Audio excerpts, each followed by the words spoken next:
There exists, upon the map of Europe in the east, a mysterious line, straight as a heavenly ray, the sacred line of St. Michael.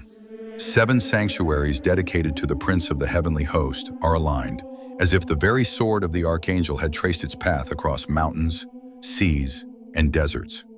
It is called by many the Sword of St. Michael, a visible sign of the invisible battle, a reminder that heaven does not abandon the earth, and that the children of God are not alone in the struggle against darkness.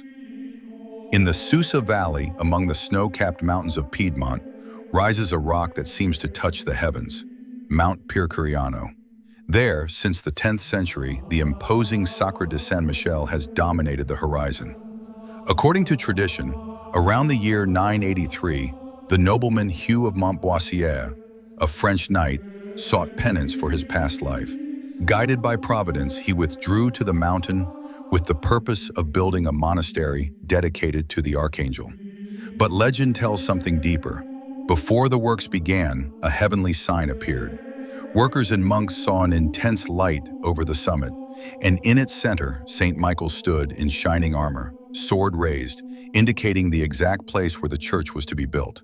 Obeying the call, the first stones were laid. The Benedictine monks who settled there built not only a temple, but a spiritual fortress on the mountain's peak, visible for miles around.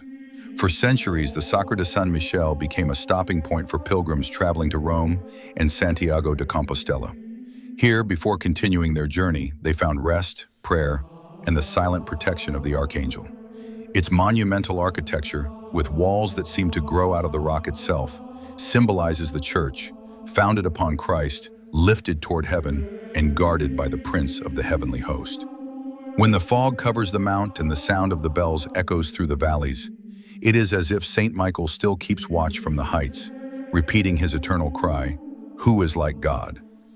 Thus, the Sacra di San Michele remains a beacon over the mountains of Piedmont, uniting earth and sky, stone and prayer, history and eternity. Subscribe and discover the beauty of the Catholic faith.